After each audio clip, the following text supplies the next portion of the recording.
ہم نے پھر آج میں پھر بھی گزارش کروں گا کہ اہل سنت والجماعت کا جو عقیدہ ہے یہ بڑا مضبوط عقیدہ ہے. میں کہتا ہوں میں بڑا تنگ بھی ہوں ان سے، سنیوں سے. میں کھلا آدمی ہوں، میں کوئی ڈرتا نہیں ہوں کسی سے. زندگی موت اللہ کے ہاتھ ہے، اللہ کے ہاتھ ہے، کوئی نہیں مار سکتا. جب اس کا حکم ہوگا تو مریں گے، ہے جی. تو اس لیے ڈر کوئی نہیں ہے، صرف یہ ہے کہ مجھے ان سے گلہ بھی بڑا ہے کہ یہ سمجھتے ہیں کہ ہمارے مسلک کی ترجمانی کی جائے تو ہماری ساری ان باتوں کو مان لیا جائے جن کا ہمارے پاس ثبوت نہیں ہے اور ہم نے اپنی طرف سے گھڑ کر اس کو دین میں شامل کر لیا ہے. ان کو بھی مانو تب سنی ہو، یہ میں نہیں مانتا. ٹھیک ہے، چاہے بریلوی حضرات تنگ ہو، چاہے کوئی بھی تنگ ہو. کئی لوگ کہتے ہیں جناب تم اپنا مذہب بتاؤ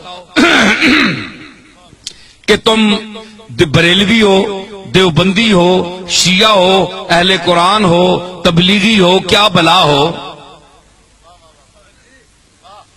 بھائی کبھی بریلویوں کی تعریف کرتے ہو، کبھی ان کو دھر لیتے ہو، کبھی دیوبندیوں کی تعریف کرتے ہو، کبھی ان کو دھر لیتے ہو، کبھی شیعہ کی تعریف کرتے ہو، کبھی ان کو دھر لیتے ہو. تم یہ چکر کیا ہے؟ تم ہو کیا؟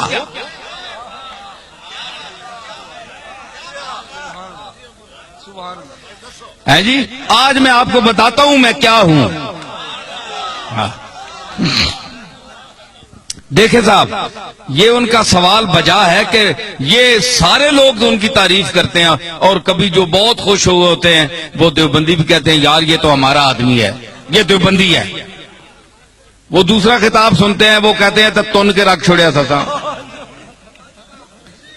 بریلوی کہتے ہیں جناب یہ ہمارا ہے، تو دوسرا خطاب سنتے ہیں اس میں کوئی ان کی بات ہوتی ہے، ان کو دھر لیتا ہوں، وہ کہتے ہیں یہ گیا، یہ تو کچھ بھی نہیں ہے، ہمارا تو نہیں ہے.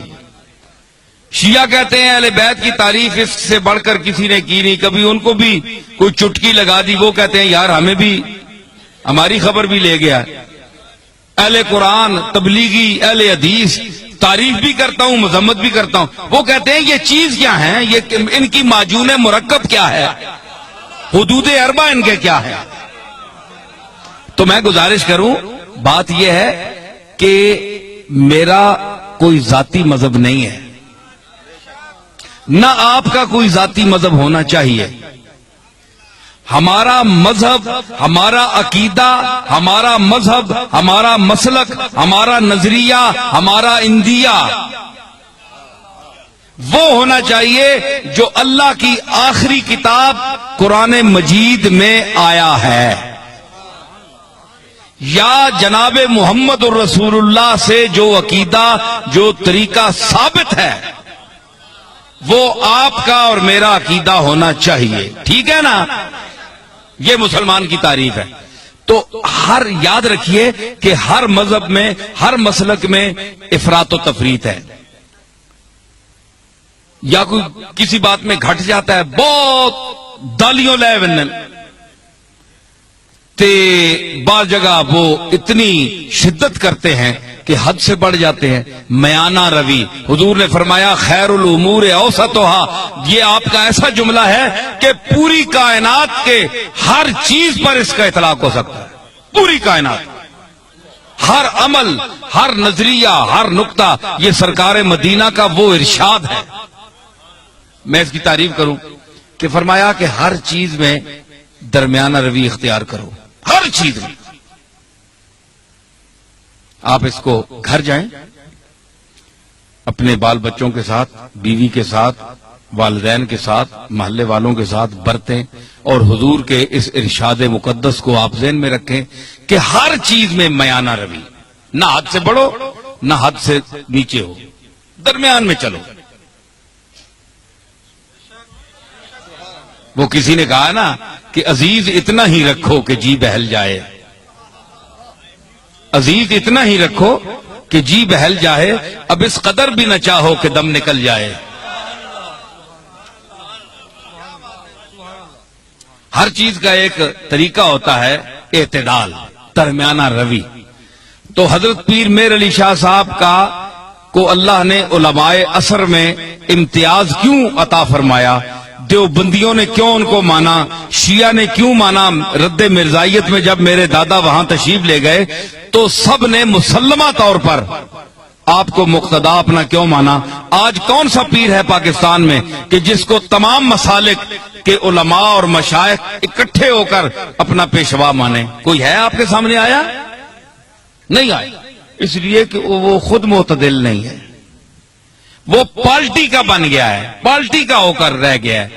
اس نے کہا کہ اگر میں شیعہ ہوں تو میں نے شیعہ کی حمایت کرنی ہے، چاہے شیعہ غلط ہے میں نے شیعہ کو ثابت کرنا ہے۔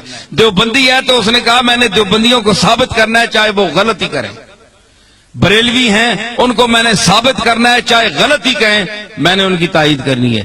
پیر میر علی شاہ صاحب میں یہ خوبی تھی کہ اللہ نے ان کو علم وافر کے ساتھ عقل سلیم بھی عطا کی تھی، اور وہ میانہ روی اور اعتدال حضور کے اس ارشاد کو سامنے رکھتے ہوئے کہ خیر الامور اوسطھا، کہ ہر چیز میں میانہ روی اختیار کرو، حدوں نہ ودو تے حدوں لو بھی نہیں، ٹھلے بھی نہ ہو جو اے تکو نا اے ترکڑی تے تول لینا، تولتے ہیں نا تے او جی وچ لوہا ہونا ہے، اساں تکنا ہے دکاندار پہ یہ ایتھے بالکل جس لئے انجا آویں جے نا سدھا اس ویلے تولا جو برابر ہونا، انصاف ہے ترازو وچ ہے جی۔ تے کئی جڑے او تے مولیاں نے پتھر مار چھوڑنے، مار کے میں تکنا رہا ہاں، مولیاں نے پتھر مار چھوڑا ہے یا ایویں سودے نہیں چمک دیتی تو پلڑا انج ہو گیا تو اساں جلدی جلدی پا دیتا، کیوں سرور تکنا ہونا ہے نا؟ اچھا تو مطلب ہے کہ دھوکہ دے دیا، چکر دے دیا، تو مطلب یہ ہے کہ وہ سودا وہاں جاتا نہیں پورا، صرف ٹچ کر کے اس کو نیچے کر کے چکر دے کے چلے جاتے ہیں۔ لیکن جو سمجھدار گاہ کو اس کو پتہ ہے کہ جب یہ بالکل تول میں صحیح آئے گا نا، انصاف پہ آئے گا، نہ ادھر جھکاؤ ہوگا نہ ادھر ہوگا، تو پھر صحیح تلے گا۔ اس کو کہتے ہیں اعتدال، درمیان میں، نہ ادھر نہ ادھر۔ تو آپ بتائیں کہ سودا وہ صحیح تلتا ہے نا جو اعتدال پر ہو، جسے اس کے آنے جی ترکڑی نہ ہو، کنڈا صحیح تولتے درمیان کھلوتا ہو، اور صحیح سودا تلنا ہے۔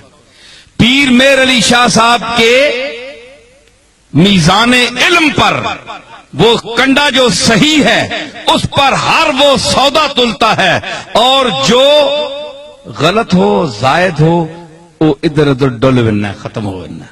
لوگ آ رہے جناب پیر صاحب عجیب آدمی ہے، کسی کو انہوں نے کافر نہیں کہا، کسی کو مشرک نہیں کہا، کسی کے خلاف فتویٰ نہیں دیا، سب کو کہتے ہیں مسلمان ہیں، لیکن یہ ذرا ٹھیک کر لو، یہ ٹھیک کر لو، یہ غلط ہو تم، یہ غلط ہو، یہ ذرا ٹھیک ٹھاک کر لو، باقی تم ٹھیک ہو۔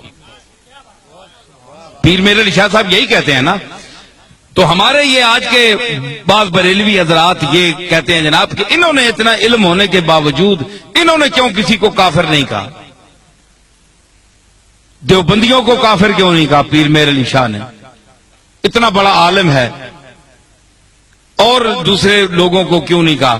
بھائی کوئی کفر کی بات سامنے آئے تو کافر کہیں، ان کی تصانیف آپ پڑھیں تو یہ اتفاق کے ساتھ بالاتفاق یہ بات جو ہے یہ آپ ذہن میں رکھیں کہ چاہے بریلوی ہو، چاہے دیوبندی ہو، شیعہ ہو، کوئی بھی ہو، اگر اس کے دل میں اس کے زبان سے ایسا جملہ نکلتا ہے جو رسول اللہ صلی اللہ تعالی علیہ وسلم کی گستاخی پر مبنی ہے، وہ حضور کو لوگوں کی نظروں سے گرانا چاہتا ہے، وہ دائرہ اسلام سے خارج ہے۔ ٹھیک ہے؟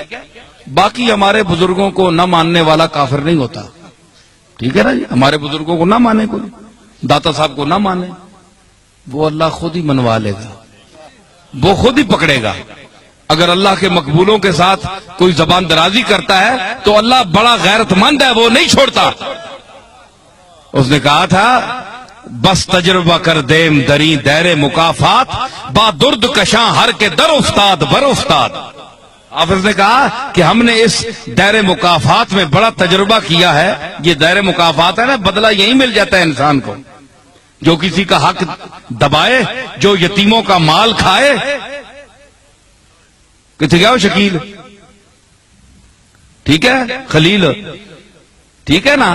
تو مطلب ہے آپ کے علاقوں میں بھی ایسی چیزیں ہیں کہ جو غریبوں کا مال کھاتے ہیں، یتیموں کا مال کھاتے ہیں، اور ان کے یتیم رشتہ دار جو ہیں وہ دوسروں کے مدرسوں میں پلتے ہیں جا کر. سمجھ آئی؟ تو یہ فرمایا کہ وہ لوگ یاکلون فی بطونہم الا النار، وہ کھاتے ہیں اپنے پیٹوں میں انگارے، بھر رہے ہیں انگارے، آگ کے انگارے جو یتیم کا مال کھاتے ہیں. ٹھیک ہے نا؟ تو کہتے ہیں انہوں نے کیوں نہیں فتویٰ لگایا؟ بھائی فتویٰ انہوں کا دیکھیں، جو رسول اللہ کی گستاخی کرے گا، حضور کو کے متعلق، اور سب سے وہابیوں کے جو سربراہ ہیں، اپنا نہیں کیا نام ہے، ابن تیمیہ، وہ ان کے بھی جد اعلیٰ ہے. تو مطلب ہے عقیدے میں جد اعلیٰ ہے.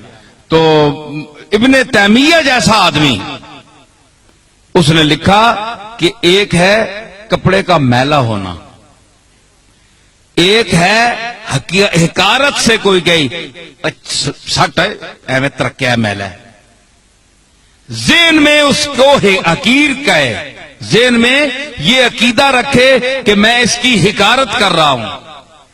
ایک یہ ہے کہ حضور علیہ الصلوۃ والسلام کی کملی جو ہے، آپ کا جبہ یا ہر وہ کپڑا جو آپ کے جسم اقدس سے مس ہوا، لگ گیا، ایک بار لگا یا کئی بار لگا، تو اس کو وہ شرف حاصل ہے کہ دنیا میں کسی چیز کو وہ شرف حاصل نہیں. ٹھیک ہے؟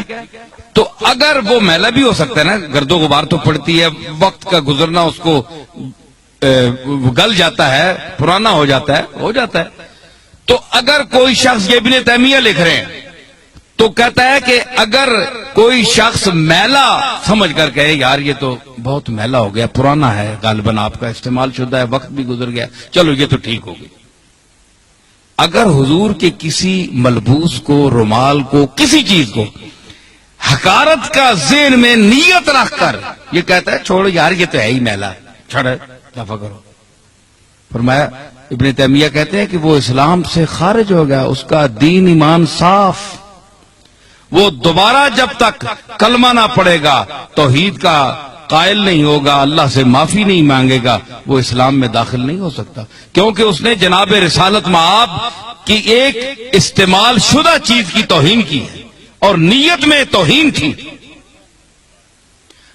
تو حضرت پیر میر علی شاہ رحمت اللہ علیہ، یہ کبھی آپ نے ایسا نہیں کیا کہ جو بھی ہو، چاہے وہابی ہو چاہے کوئی بھی ہو، ایک شخص جو گستاخی رسول کر رہا ہے تو آپ اس کو مسلمان سمجھیں گے، یہ بات بھی نہیں ہے.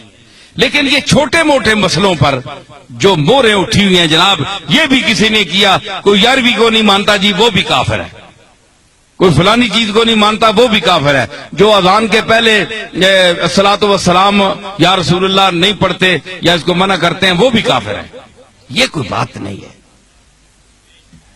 یہ کوئی ایسی باتیں نہیں ہیں کہ آپ ان کو قطعیات میں سمجھیں اور اس وجہ سے اتنا اختلاف ڈالیں کہ ایک طرف کلاشنکوفیں آپ نے اٹھائی ہوئی ہیں، لڑائیاں ہو رہی ہیں، قتل و غارت ہو رہا ہے، تو یہ کیا فساد ہے؟ یہ کوئی چیزیں نہیں ہیں، سوا ذات اللہ کے بعد حضور علیہ الصلوۃ والسلام کی ذات ہے، اس کا احترام آپ پر بھی فرض ہے، ہمارا بھی فرض ہے. لیکن حضور نے یہ بھی فرمایا کہ مجھ کو اتنا نہ اٹھاؤ، اتنی تعریف نہ کرو کہ مجھے اللہ کے جو ہیں اپنے عیسیٰ علیہ السلام اور عزیر کے ساتھ ملا لو، جس طرح انہوں نے اپنے عزیر اور عیسیٰ کو اللہ کا بیٹا کہہ دیا تھا، مجھے بھی تم اللہ کے ساتھ ملا دو کہ اللہ اور مجھ میں کوئی فرق ہی نہ رہے.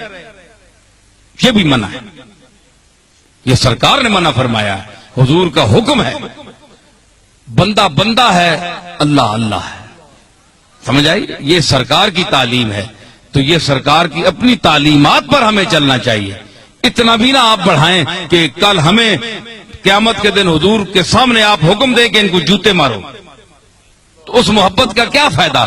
محبت تو وہ کرنی چاہیے جس سے رسول اللہ خوش ہوں، تو ظاہر رسول اللہ اسی پر خوش ہوں گے جو آپ کے طریقے پر چلے گا، آپ کے احکام اور آپ کی احادیث اور قرآن مجید کی آیات کی روشنی میں چلے گا.